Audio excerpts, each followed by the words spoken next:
Este domingo en Para Contarlo. Nosotros por la noche, en medio de la revolución, jugábamos voleibol en una cancha improvisada, en un solar que había por detrás de donde vivía el doctor Balaguer. Los compañeros de juego eran mismos muchachos que estaban en la mañana combatiendo por la noche con los norteamericanos que estaban ahí. Salimos una noche como a las 11 de la noche para nuestra casa y cuando nosotros vamos cruzando oímos unos manipulación de fusiles y alguien que dice en alto, identify, identify. A mí se me olvida el idioma inglés, se me olvida todo y lo único que atino a hacer es levantar las manos y decir voleibol, voleibol.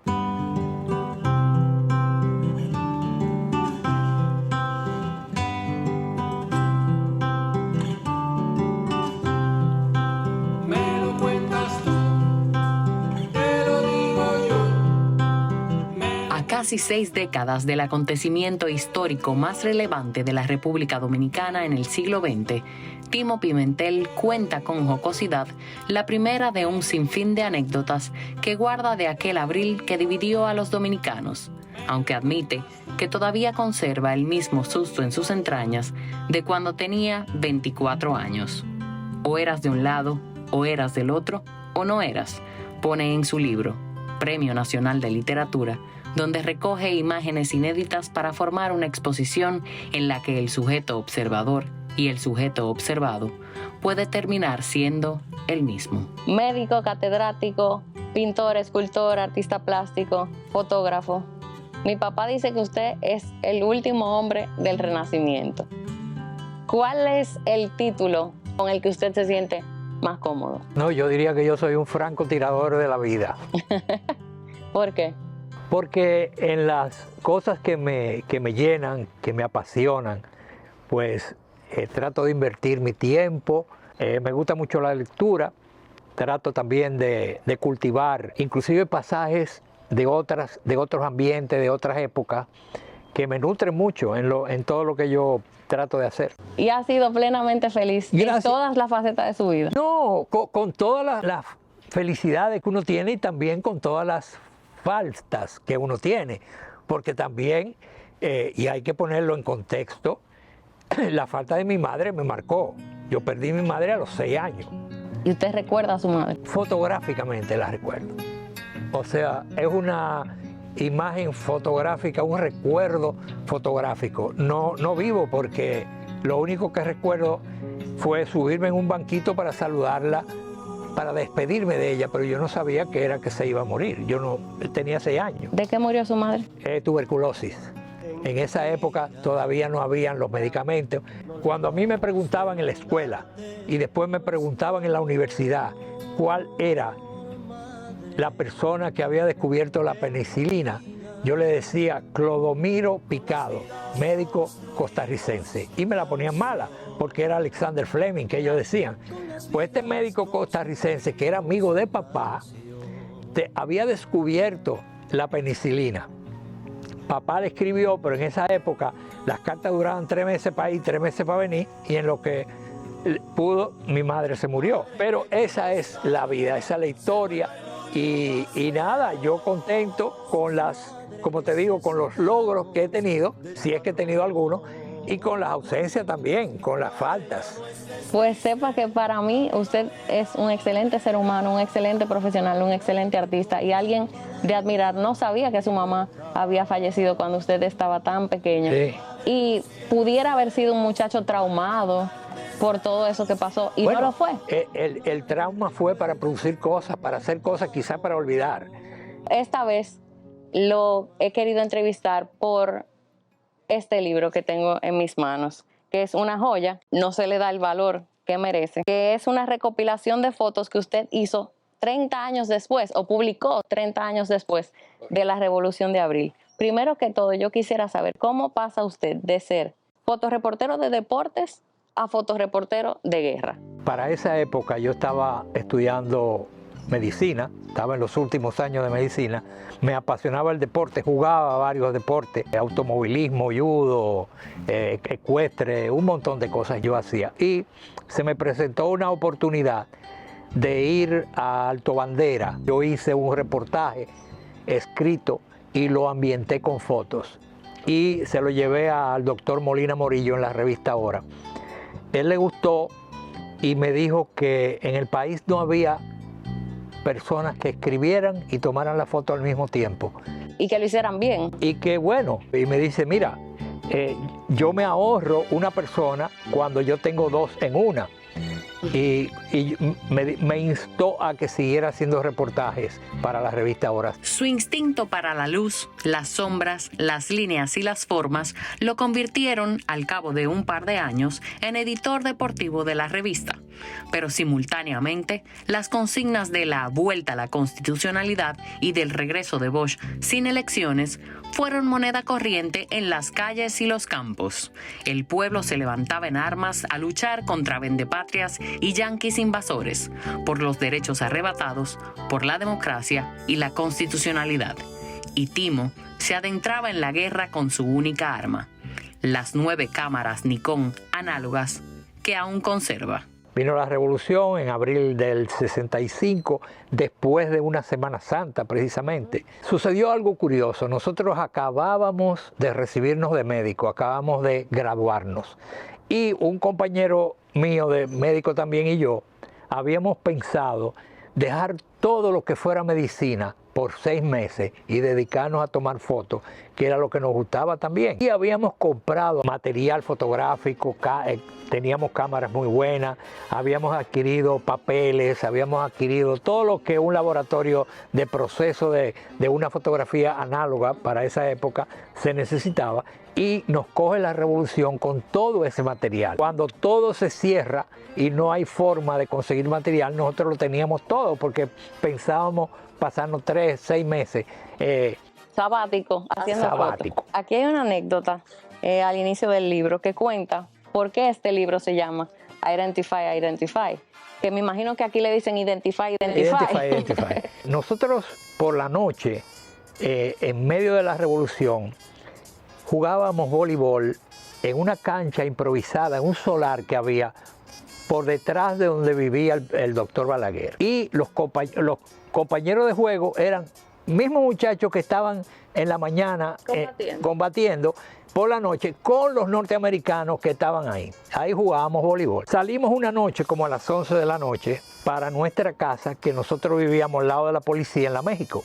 O sea que teníamos que atravesar todo lo que es hoy la Plaza de la Cultura, que es colindante con la Embajada Americana. Y cuando nosotros vamos cruzando, oímos unos manipulación de fusiles y alguien que dice en alto, Identify, Identify. A mí se me olvida el idioma inglés, se me olvida todo, y lo único que atino a hacer es levantar las manos y decir voleibol, voleibol. Los tipos vienen, nos chequean, nos quitan las camisas a ver si teníamos rastros de morados en los hombros. El que tiraba en la mañana Cargaban. le daba duro aquí y le producía un moretón. Y entonces nos revisaron y yo le expliqué ya con más tiempo que estábamos jugando voleibol y que íbamos para nuestra casa. Esa anécdota fue tan fuerte que por muchos años, cuando yo me encontraba con mi primo hermano, que era como mi hermano, en la calle, él me voceaba, Identify, Identify, y yo le decía, voleibol, voleibol. Con el Imbert de apellido materno, parte de su familia en las fuerzas conservadoras del ejército, o los llamados leales, y sus amigos en el bando constitucionalista, Timo mantuvo una posición neutral, logrando implícitamente lo que sería más tarde el recorrido fotográfico más fidedigno de la contienda. El libro es Premio Nacional de Literatura 2010. Fue catalogado así por todo lo que tiene como historia. Nosotros nunca pensamos que estábamos haciendo fotos que tendrían tanta trascendencia después. Sobre todo en la primera exposición que yo hice, la gente empieza a identificarse ellos mismos dentro de de la fotografía. Oh, mira, ese fulano, o mírame a mí aquí, yo estaba en tal sitio. Entonces, ¿Le quedó? le queda perfecto el título al libro. Así. Pero originalmente fue esa anécdota de cuando cruzábamos esa noche. Ahora uno se ríe, pero en ese momento debe haber sido muy... Muy impactante, tan impactante que por mucho tiempo de noche yo soñaba con el Identify. Para usted, ¿cómo era un día de la revolución? ¿Había guerra con siesta? Que eso me imagino que nada más en este país se ve. Mira, un día de la revolución para mí era muy especial. Primero, porque yo había sido huérfano de madre de muy chiquito y mi papá me crió, pero mi papá luchó mucho para llevarme a ser médico. Entonces yo estar saliendo a la calle con una cámara, recién acabado de graduarme de médico, como que era, yo lo veo desde ahora como el acto de irresponsabilidad grande de parte mía. Pero en ese momento, con 24 años, tú crees que tú eres inmortal, que te cae uno aquí herido de un balazo muerto y tú crees que eso fue él, pero a ti no te va a pasar. Inmortal. Así demostró ser la raza de hombres y mujeres aguerridos y patrióticos que se tiraron a las calles aquel mediodía del sábado 24 de abril, luego de que la noticia corriera como pólvora. Un grupo de militares jóvenes se había levantado contra el impopular gobierno de Donald Reed Cabral en busca de restablecer a Juan Bosch en la presidencia. Esta es la verdad que reconocerá la historia. Además, la historia reconocerá la revolución del 24 de abril como la epopeya más noble y hermosa de este pueblo. El caos, la improvisación y el descontento de un pueblo que no se conformaba con el gobierno de facto llevaron a los sectores de la burguesía urbana, así como trabajadores y obreros, a apoyar la causa liderada por los coroneles Rafael Fernández Domínguez y Francisco Alberto Camaño Deñó, aquellos que junto a los hombres rana de Montesarache escribirían las más importantes páginas de la historia republicana. Mi día empezaba muy temprano y mi padre salía a la clínica internacional a trabajar y yo salía por otro lado. ¿Su padre era médico? Sí, mi papá era médico y trabajaba en la clínica internacional. Y era profesor también en la universidad, etcétera, etcétera. Entonces, él salía, yo ahora, padre, cuando fui padre, entendí la preocupación que él debió haber tenido cuando yo salía a donde él no sabía dónde yo estaba. Nunca se lo dijo. Él finalmente lo sabía. Inclusive una vez caí preso en San Juan Bosco. Estuve preso en San Juan Bosco por los norteamericanos. Y cuando el tipo que me va a interrogar me mira, me dice, pues yo te conozco a ti. Yo le digo, sí, yo también te conozco. Habíamos estado juntos en una academia militar en los Estados Unidos. Él estaba del lado de los norteamericanos y yo estaba de este lado. Y él me pregunta, ¿y qué tú haces aquí? Digo, no, yo vivo aquí. ¿Tú qué tú haces aquí? Él hablaba español bastante bien. Me dice, ¿tú estás preso? Digo yo, sí, claro, pero permíteme llamar a mi papá para decirle que yo estoy preso. ¿Y su papá no le dijo, déjenlo preso? No, cuando yo llamo a mi papá, yo le digo, mira papá, estoy aquí en San Juan Bosco, me encontré con un amigo de la academia y él me dice que hay muchos problemas, que hay toque de queda, que no me vaya, que me quede aquí. Y yo me voy a quedar esta noche con él. O sea, le metió un cuento a su papá. Un cuento. Y era preso. Yo cerré, entonces él me dice, pero ven acá, ¿y por qué tú le dices eso? Digo, bueno, porque yo no le voy a decir que está preso, pues se va a preocupar, Y entonces él se rió porque me sacó los ejemplares de la revista Ahora, donde decían de todo de los americanos, y yo le decía, yo no tengo que ver con eso, porque yo lo que soy editor deportivo, yo le dije, yo nada más hago la foto. Y entonces él me dice, no, pero mira lo que dice aquí, que tú eres editor deportivo, tú eres de los dueños de eso. Digo, no, tú no entiendes cómo es la cosa aquí. Ahí me pusieron a mí para llenar la columna esa, pero yo no sé de eso. Para el domingo 25 de abril, la guerra civil era un hecho indetenible. Los militares jóvenes, guiados por Fernández Domínguez, tomaron la histórica decisión de distribuir armas entre la masa popular, miembros de los partidos de la izquierda y del Partido Revolucionario Dominicano. Así se conformaron los llamados comandos, una forma de organización militar propia de las guerrillas urbanas. De Radio Santo Domingo Televisión nos informan que de la esquina Amado García Guerrero con la Concepción Bona, la policía, los cascos blancos no están amedrentando al pueblo, no están ametrallando al pueblo. A las 9:30 de la mañana del 27 de abril iniciaría la batalla del Puente Duarte, una de las más sangrientas del 65, cuando tropas encabezadas por el entonces coronel Elías Wessing y Wessing bombardearon posiciones de los constitucionalistas. Y nos informan que desde el puente están también ametrallando.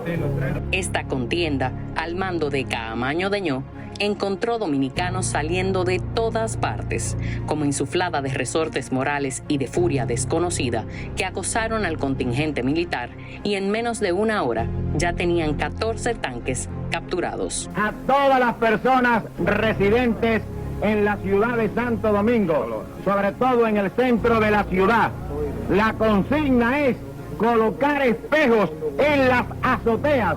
Con esos espejos, de acuerdo a informaciones que tenemos de pilotos, no pueden volar por los reflejos. Espejos en todas las azoteas de Santo Domingo, inmediatamente. Y en medio de todo esto, ¿a usted no le intimidaba que su única arma fuera una cámara? Me lo cuentas tú, te lo digo yo. Yo estoy conectado, mi paquete está activado. Esta data que yo tengo es lo que me tiene burlado. Lo consumo y yo sigo conectado. Esto te lo trajo al tipo para que la prenda en todos lados. Esto es para toda la gente mía. Prendía. Pa' conectarse todos los días. 30 días. Con la doña, con el primo. Prendía. La vecina y con la tía. 30 días. Este es el mejor plan. Este es el mejor plan. Este es el mejor plan. Este es el mejor plan. Tenemos la data prendida. Con 30 días de internet. Más 200 minutos gratis. Al activar y descargar. Altiz, la red global de los dominicanos. Cuando uno tiene la agenda apretada, hay que buscar la forma de ahorrar tiempo. Por eso, solicito y pago mis analíticas clínicas con antelación por WhatsApp, desde cualquier lugar donde me encuentre. Luego paso por el autoservicio Amadita antes de llegar a la oficina y me toman la muestra sin salir del vehículo.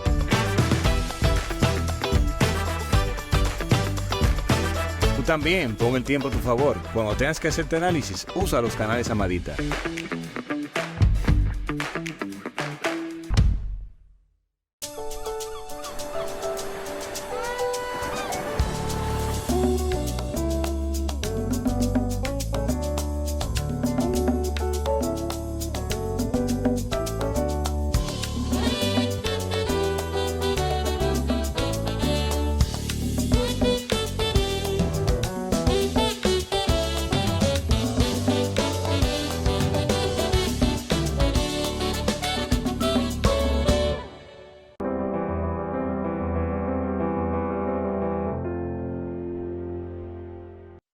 Tenemos un propósito que marcará un antes y un después en la República Dominicana. Despachar la mercancía en 24 horas. Estamos equipándonos con los últimos avances tecnológicos. Es un gran reto, pero si unimos nuestras voluntades, podremos lograrlo. Esta iniciativa nos encaminará a ser el hub logístico de la región. Es un propósito donde ganamos todos, pero sobre todo, ganamos como país. Despacho en 24 horas. Juntos a tiempo. Dirección General de Aduanas.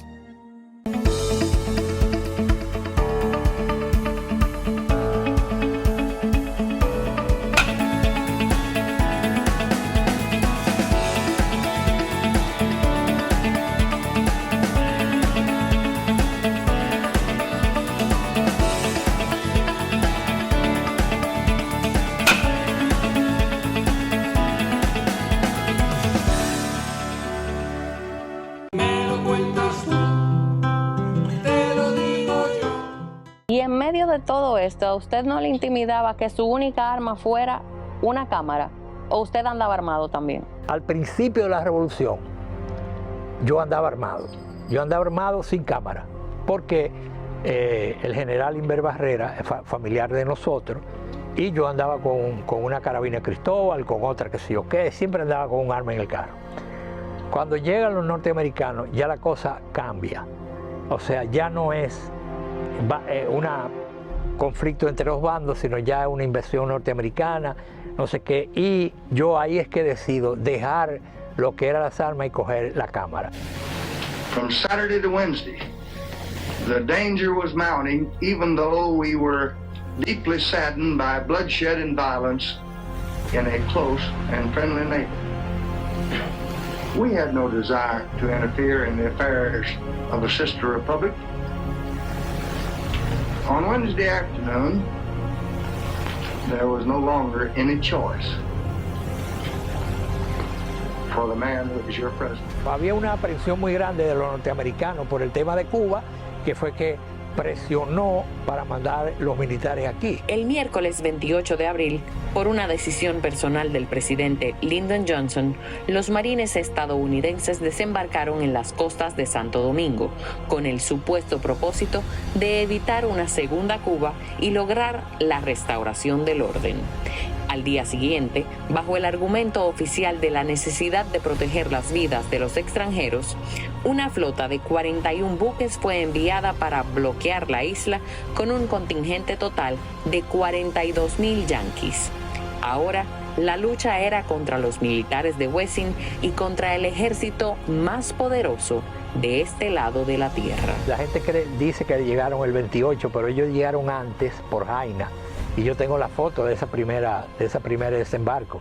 ¿Qué sentimiento le produjo esa invasión? ¿Usted se sentía más productivo con una cámara que con un arma en la mano? La gente habla de la segunda intervención norteamericana, pero en realidad es la tercera, porque la primera fue en 1904. Después viene 1916, 1965. Siempre tú tienes ese dejo de que no está bien lo que está pasando.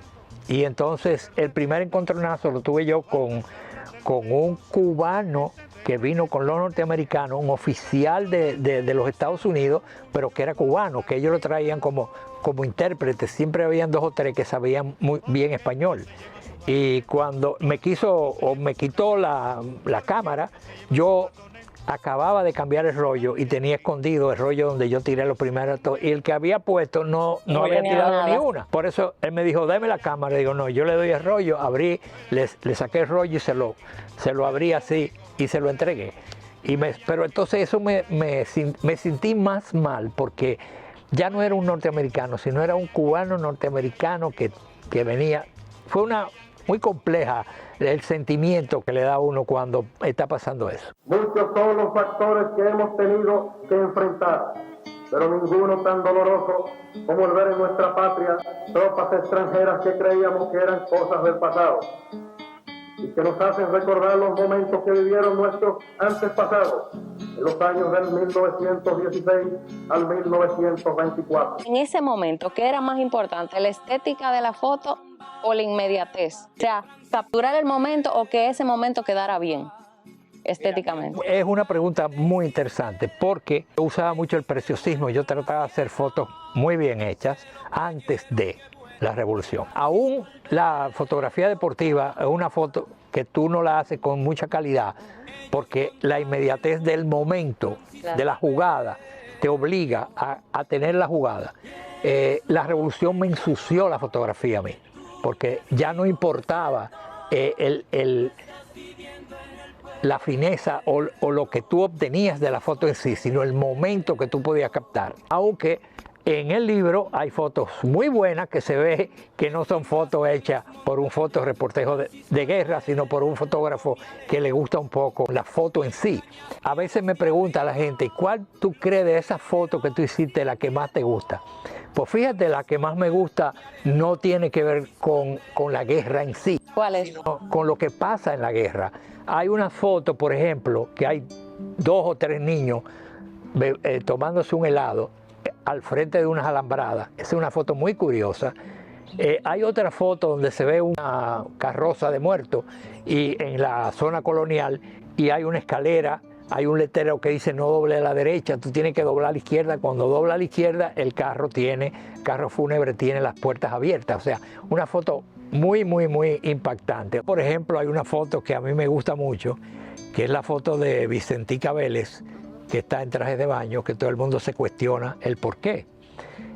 Pues una semana o 2 semanas antes, en Boca Chica, yo hice esa fotografía, le hice muchas fotografías más a ella, y ella luego fue compañera de Camaño por mucho tiempo, y en Cuba después tuvieron familia y todo. Y entonces yo coloqué en la exposición una foto de un soldado muerto en en la fortaleza Osama y le puse la muerte, y de este lado puse a Vicentica la vida. O sea que las mejores fotos que más me gustaron a mí, que más me gustan, por ejemplo, del libro, tienen que ver no en sí con el acto de guerra, sino con el momento íntimo de las personas que viven en la revolución. Y en este país, que me imagino que debe haber sido una guerra muy pintoresca. Claro que fue muy pintoresca. Había un comando que se llamaba Pégate Uno, porque ahí todo el mundo andaba bebiendo. Era muy pintoresca porque a las 2:30 tú no oías un tiro más hasta las 2 de la tarde, porque había que comer y dormir siesta. O sea, era muy particular porque una noche, por ejemplo, en la zona constitucionalista, se oía un disparo esporádico, ¡pah!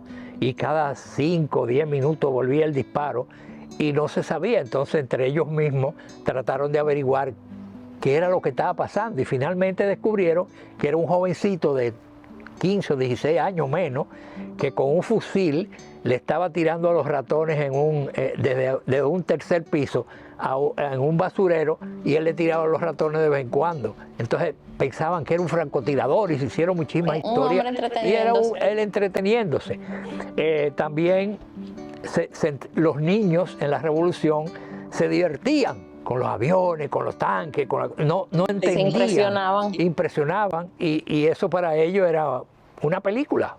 De película parecería el nuevo repunte que tomaría la guerra el 15 de mayo con la llamada Operación Limpieza, a cargo de las tropas del Gobierno de Reconstrucción Nacional, presidido por el general Antonio Inver Barreras. La operación buscaba ampliar el cordón de seguridad que habían establecido los gringos para dividir a las fuerzas constitucionalistas y atacar el área industrial de Santo Domingo, que concentraba la mayor población y por ende un número considerable de combatientes.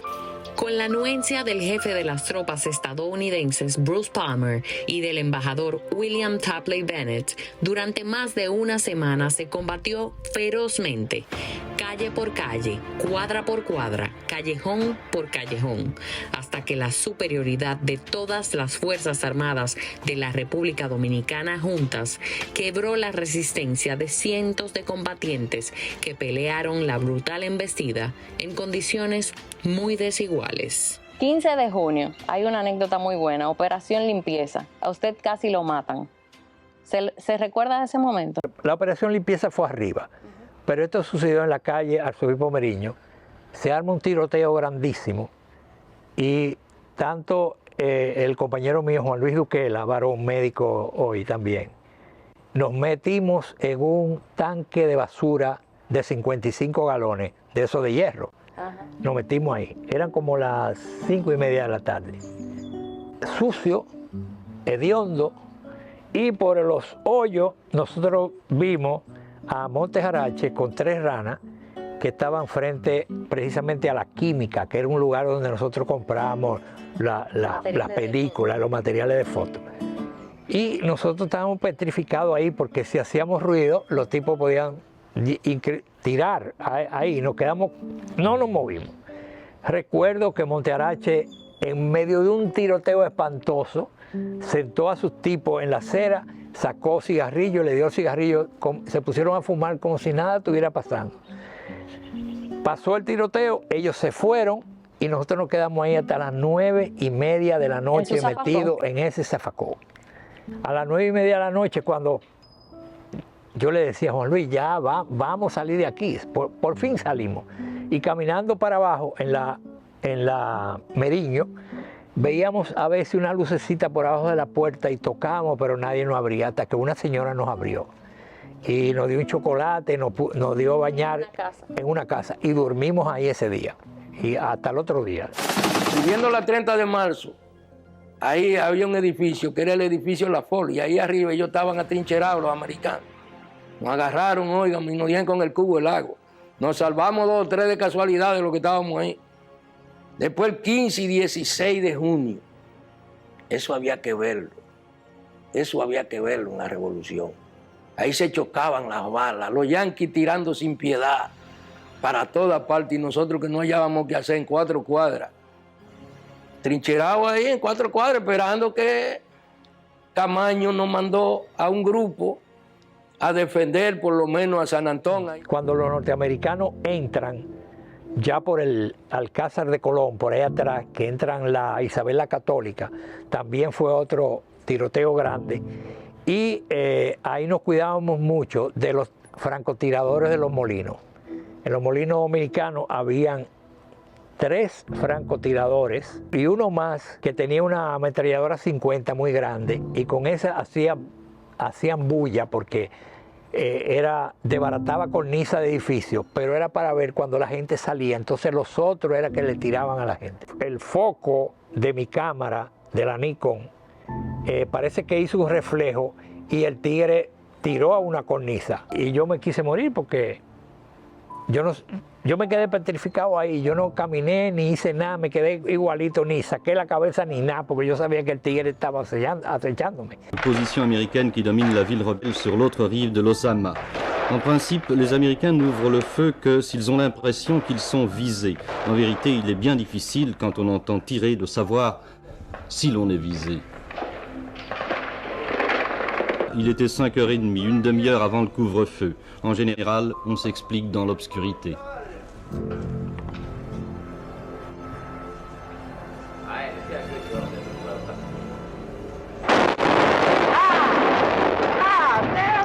Las armas que ellos usaban no tenían tanta potencia como los rifles que estaban usando los constitucionalistas, que usaban unos rifles alemanes, que por ahí andan todavía, que son los Mauser, unos rifles de la Segunda Guerra Mundial, que tenían un alcance de 2 millas.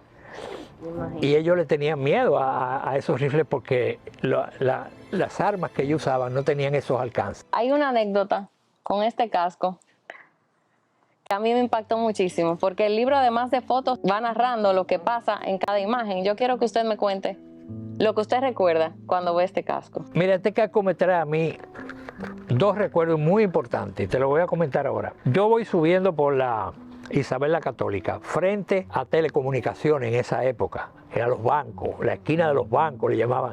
Tiene unas aceras muy altas y hay una persona muerta ahí, y yo veo el casco, el tipo está así con el casco, y me entra el deseo de coger el casco, y cuando levanto el casco, vino la cabeza con el casco. Me lo cuentas tú, te lo digo yo. ¿Tienes un plan móvil? Queremos que tengas el que te mereces. Con más data, más apps libres incluidas, roaming a más países en todo el mundo, y que te cueste 500 pesos durante 6 meses. Cámbiate a Altis y experimenta el plan móvil que te mereces.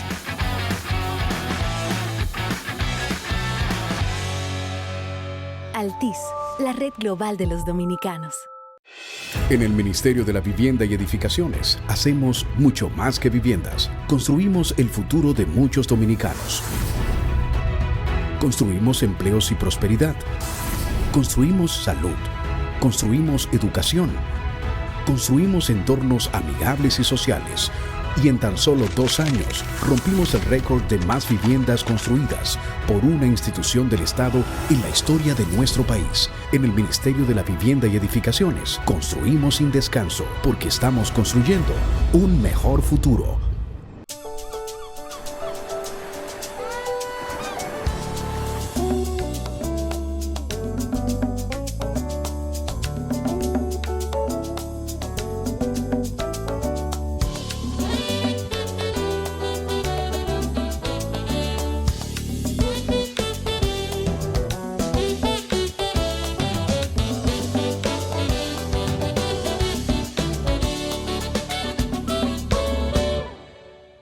Tenemos un propósito que marcará un antes y un después en la República Dominicana. Despachar la mercancía en 24 horas. Estamos equipándonos con los últimos avances tecnológicos. Es un gran reto, pero si unimos nuestras voluntades, podremos lograrlo. Esta iniciativa nos encaminará a ser el hub logístico de la región. Es un propósito donde ganamos todos, pero sobre todo, ganamos como país. Despacho en 24 horas. Juntos a tiempo. Dirección General de Aduanas. Pequeñas acciones, grandes cambios. ¿Sabías que una sonrisa puede alegrar el día de alguien? Hoy te animamos a ser amable y hacer una diferencia positiva en la vida de alguien. Una pequeña acción puede generar grandes cambios.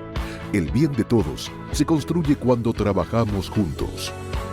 Grupo de Comunicaciones Corripio.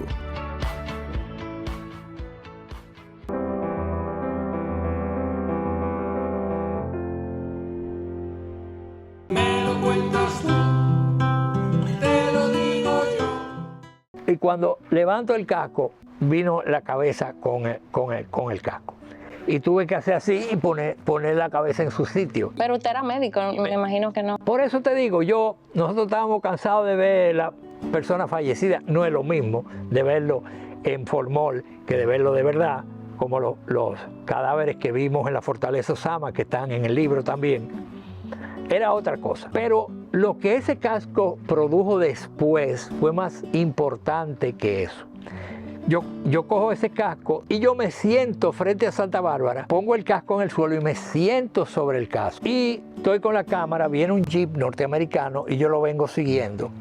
Y de una azotea de la Casa Zaglul le tiran un francotirador y mata a uno que viene en el jeep. En ese momento, por el susto, por qué sé yo apreté el obturador y capté la única imagen que hay de un norteamericano muerto en combate, porque hay muchas imágenes de norteamericanos muertos, pero ese fue en una acción de guerra.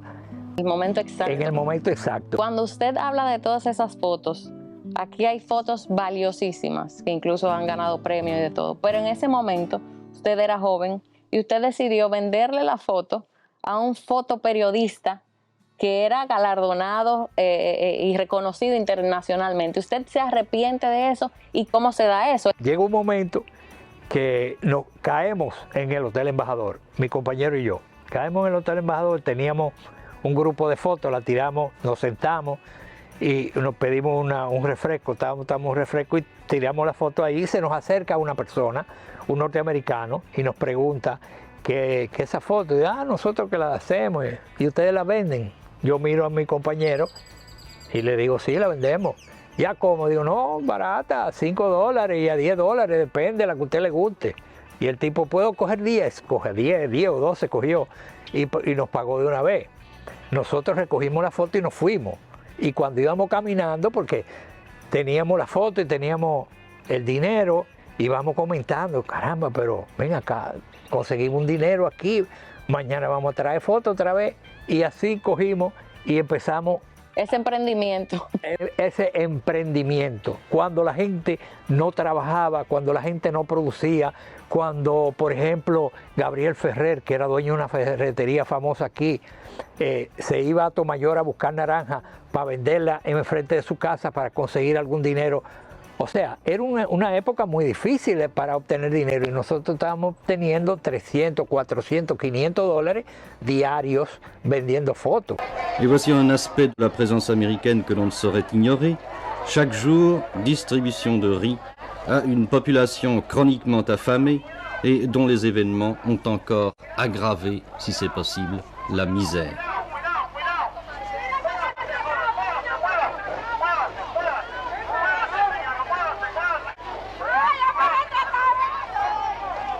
Viendo la repercusión que tienen esas imágenes y viendo que sus imágenes se publicaron con el nombre de otro autor en medios internacionales, ¿usted hubiera hecho lo mismo o ahora se arrepiente de eso? No, hay que vivir en el contexto. En ese contexto nosotros teníamos 24 años. Nunca habíamos visto tanto dinero juntos. Pensábamos algún día irnos a estudiar al extranjero. Y pensábamos también que eso era una fuente de ingresos que nos iba a permitir viajar. Yo, por ejemplo, hice mi posgrado en Barcelona y con el dinero que me llevé de ese dinero. Inclusive nos llevamos fotos copiadas para afuera y vendimos fotos afuera también.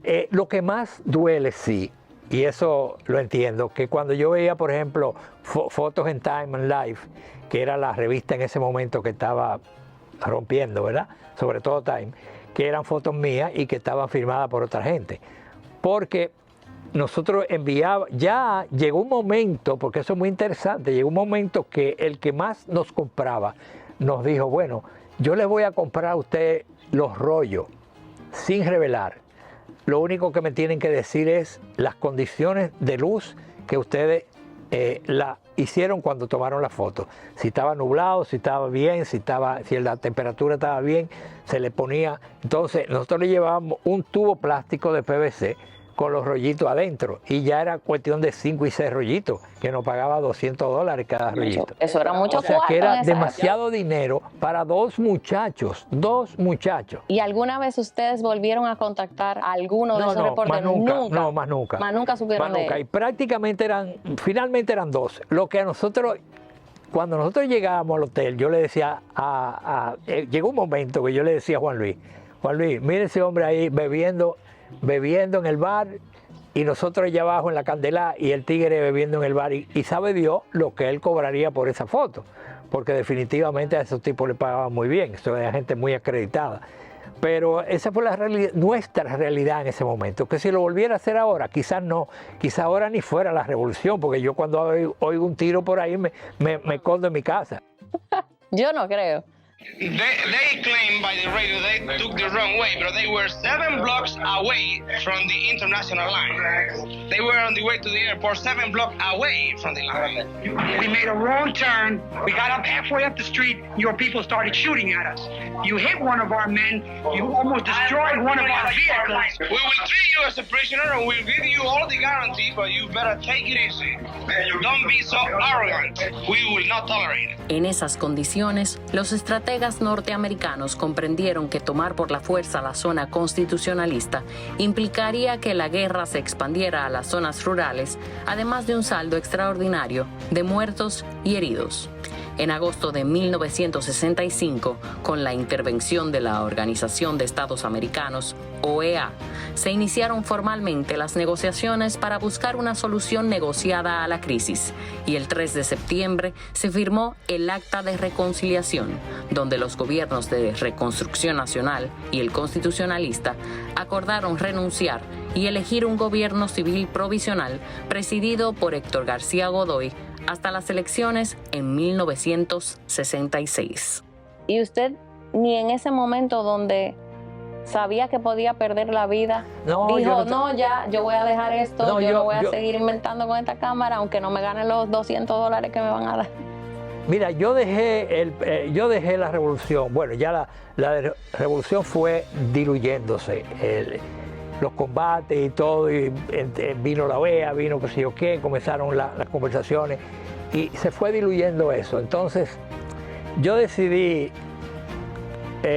complacer a mi padre y un día llegué y le dije, yo quiero irme para afuera. Él vio el cielo abierto porque era una salvación y entonces me fui a Barcelona y me perdí quizá algunas cosas después de la revolución. Yo no iba a ir, por ejemplo, a Santiago, el lío que hubo en el Matum. El Hotel Matum. A las 5 de la mañana del 19 de diciembre de 1965, una caravana de 30 vehículos con alrededor de 100 constitucionalistas saldría desde Santo Domingo hacia Santiago de los Caballeros para rendir tributo a quien fuera el fundador de su movimiento, el coronel Fernández Domínguez, perecido el 19 de mayo en el ataque al Palacio Nacional. Hubo planificado desde la salida de aquí, tanto que si ellos se deciden hacerlo en la carretera hubiera sido un éxito total. Lo que los hombres de Caamaño no sabían es que al finalizar la ceremonia serían asaltados por los militares del desaparecido gobierno de Reconstrucción Nacional, desatándose una cruenta batalla, fiera y sorpresiva, que se extendió hasta entrada la noche, dejando entre los muertos al coronel constitucionalista Juan María Lora Fernández. Yo no estuve ahí, ni hubiera ido tampoco, porque eso era ya fuera de aquí, había que ir. Claro. Pero fue una decisión que yo tomé y que después con el tiempo me di cuenta que le había hecho un gran favor a mi padre y a mí, porque ya te digo, después en frío y con los años y después que uno tiene hijos, uno se da cuenta que que era terrible estar jugando con la muerte, tú ves. ¿Cuál fue el momento más impactante para usted de toda la revolución en este país?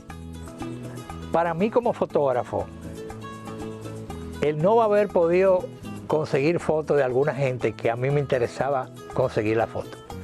Eso fue lo que más me dolía a mí. O sea, eso es como que tú te pongas a buscar una foto de un animal o de algo y te pongas a esperarlo y nunca lo encuentras. Porque había personas en la revolución, sobre todo en el bando constitucionalista, que no aparecían. ¿Quiénes? Que no aparecían. ¿Quiénes? ¿Quiénes? Que yo me acuerde, Hamlet Herman, por ejemplo. Había algunos ahí que eran amigos míos y que también porque se encontró mucho esa situación de yo tener que tirar fotos de gente que eran amigos míos. Por eso esas fotos de la revolución vienen a aparecer 40 años después, porque yo los negativos me los llevé para España y todavía salía gente después de la revolución y los mataban.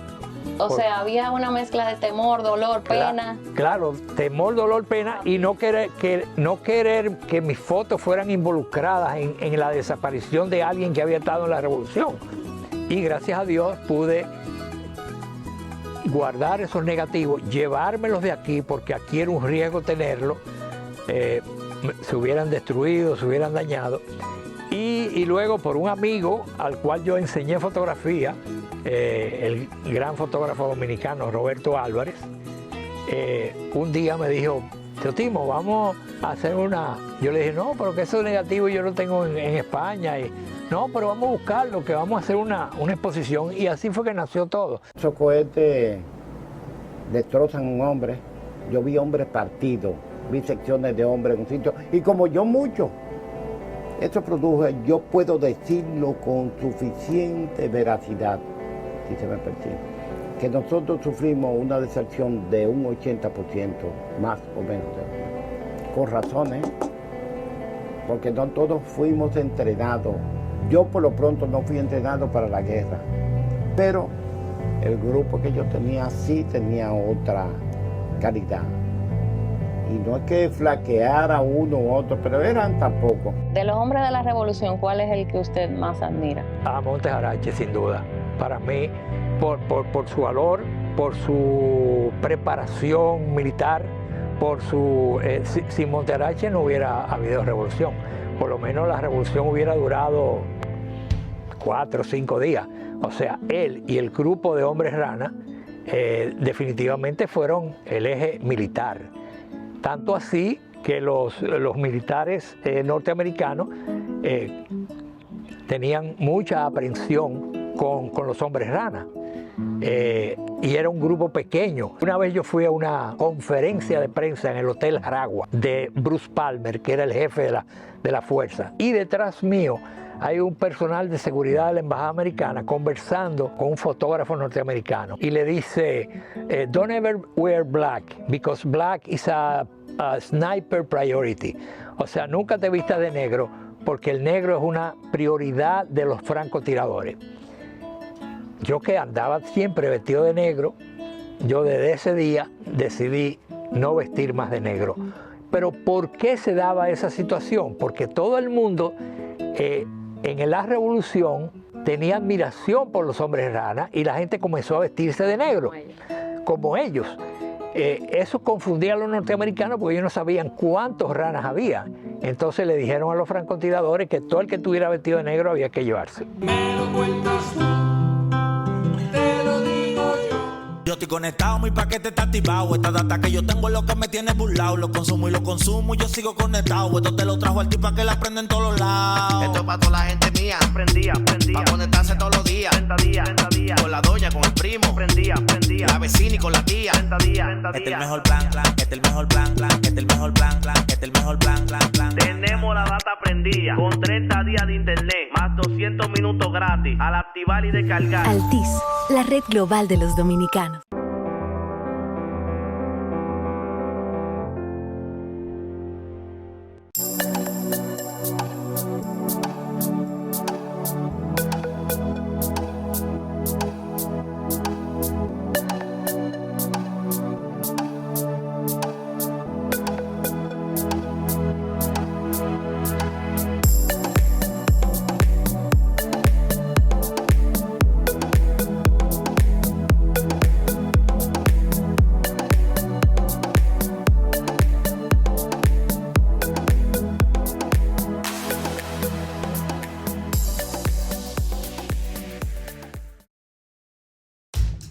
que nunca, la sociedad necesita de mí, de ti, de nosotros, de todos. Decidí estudiar en la UNPU por ser un centro de la dinámica social, porque sigue adelante, no se detiene. En la UNPU me preparo para ser un profesional, capaz de adaptarme al rápido cambio que el mundo exige hoy. Porque hoy mi país me necesita. Estudio en la UNPU porque cree en mí. Tenemos un propósito que marcará un antes y un después en la República Dominicana. Despachar la mercancía en 24 horas. Estamos equipándonos con los últimos avances tecnológicos. Es un gran reto, pero si unimos nuestras voluntades, podremos lograrlo. Esta iniciativa nos encaminará a ser el hub logístico de la región. Es un propósito donde ganamos todos, pero sobre todo ganamos como país. Despacho en 24 horas. Juntos a tiempo. Dirección General de Aduanas. Este recorte que le hacen a uno todos los meses hace que uno el cheque como que no le rinda. ¿Tú te imaginas, Teresa, si uno pudiera cobrar su sueldo entero? Ay, Rosa, no diga eso ni de relajo, hombre. Tú no sabes que con este dinero que se sostiene la seguridad social de todos. Pero ¿y de qué seguridad social tú me estás hablando? Con ese dinerito yo pudiera, aunque sea, comprarme un conjuntico a fin de mes, mira. Claro. ¿Y de dónde tú crees que sacaron el dinero para pagar tu licencia por maternidad cuando tú diste a luz a Rafaelito? Y el año pasado, cuando me diagnosticaron cáncer, amiga, ese dinerito me salvó. No solo pagó mi tratamiento, sino también la reconstrucción mamaria. Sí. Superintendencia de Salud y Riesgos Laborales. CISALRIL. Descubre un mundo de acciones. Me lo cuentas tú, te lo digo yo. Tenía admiración por los hombres rana y la gente comenzó a vestirse de negro, como ellos. Eso confundía a los norteamericanos porque ellos no sabían cuántos ranas había. Entonces le dijeron a los francotiradores que todo el que estuviera vestido de negro había que llevarse. El embajador norteamericano conmina a Camaño y a los oficiales que están ahí que se rindan, que están perdidos. Ellos tenían razón, porque ya lo que había de nosotros en pocas horas sí habíamos sido diezmados. No contaron con un aliado poderosísimo que fue al caer la noche. Pero el otro día lo que yo vi, más que esos hombres destrozados por la metralla y por los cohetes, fueron los hombres muertos de infantería del CEFA, muertos, o a cuchillada o a palo. Y yo no oí muchos tiros por la noche. Al otro día sí vi muchos muchachos, mozalbetes con fusiles que me costó quitarle muchos de ellos, porque se iban a usar la baja los vivos. ¿Cómo lo consiguieron? Matando soldados. Y esos fueron los que repelieron realmente el cruce de la infantería más que el enfrentamiento de los soldados.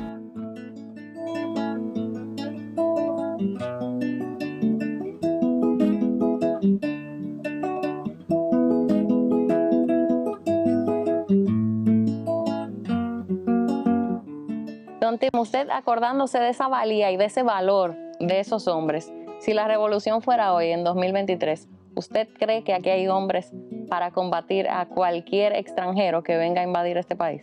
Sí, siempre los hay. Lo que pasa es que cuando eso sucedió, la ciudad era muy pequeña. Yo visualizo una matanza a grandes niveles, a gran escala, si hubiera sido, si es ahora, porque la ciudad creció mucho, pero de que hay gente con valor la hay, siempre la habrá. Hace 58 años de aquel evento que no se le puede olvidar a nadie, pero creo que muchos jóvenes de esta generación no conocen. ¿Cuál usted cree que fue el balance de esta revolución para el país? Primero, la pérdida de muchos jóvenes valiosos que no debieron perderse. Segundo, el haber sufrido una intervención, que no se debió llegar ahí bajo ningún concepto. Eso empezó con un problema entre militares y debió de alguna manera definirse así. Yo recuerdo los primeros días de la revolución que Francis Camaño conversaba con Tío Antonio por la tarde, porque ellos Francis era muy pegado de Antonio Inver, sin duda. Cuando le dan el golpe a Juan Bosch, el general Inver le pide a Francis Camaño que lo acompañe en el barco para llevar a Juan Bosch. Y eran muy amigos. y se hablaban por la tarde. O sea que eso como que no debió llegar ahí. Du monde libre, il y a de quoi vraiment vous dégoûter à jamais de ces gens-là. Comment est-ce que vous croyez que les événements vont tourner? Nous sommes décidés à tout, parce que vraiment, de toute façon, pour une question de principe, moi personnellement, je le fais. Et je vous assure que vraiment, c'est quelque chose de propre ce que nous sommes en train de faire. Si ça résulte pas, j'estime que non, le monde moderne est mûr pour la bombe atomique. C'est la seule chose au fond qui peut nous sauver. Les Américains ont dit que la révolution était noyautée par les communistes. Oui, mais ça, vous savez que c'est une maladie qu'ils ont. Quand on veut noyer son chien, on dit qu'il a la rage. ¿Usted cree que le damos el valor a la memoria histórica como se merece? Por ejemplo, un muchacho ve este libro, ve la Revolución de Abril y tal vez ni sabe de qué le están hablando. No, él probablemente se trance por Spotify o quizá se entusiasme con Toquilla. Es su época.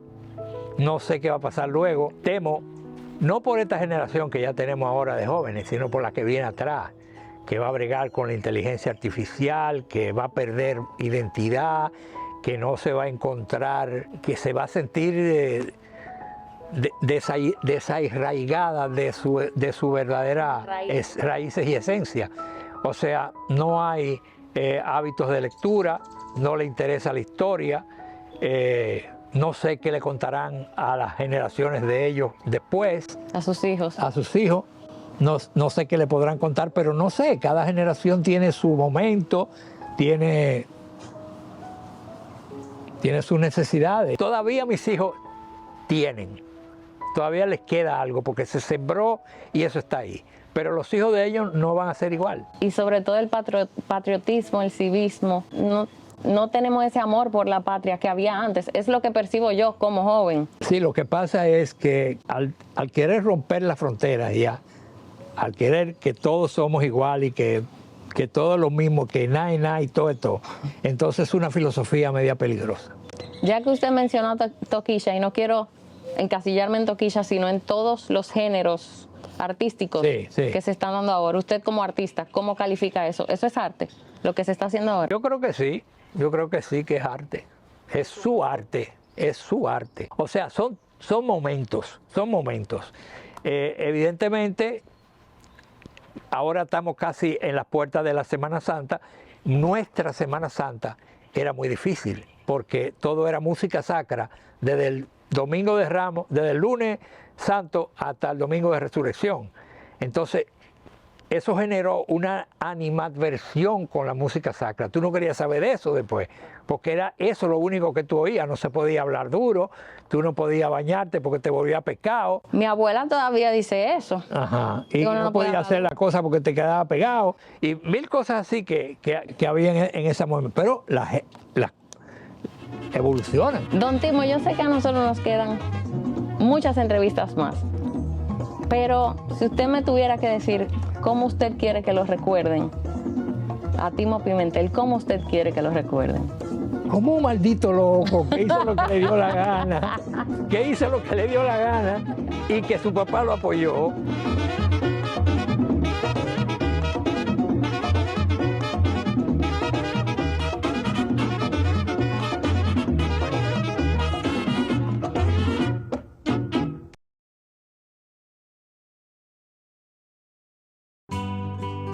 Este domingo en Para Contarlo. Hubo un comentario que a mí me chocó muchísimo, nunca lo voy a olvidar. Como que, wow, tú no vas a dejar descendencia en la tierra. El segundo ginecólogo de mi segundo embarazo, con 25 años en el quirófano, me preguntó que si yo me quería preparar porque ya yo tenía una hembra y un varón.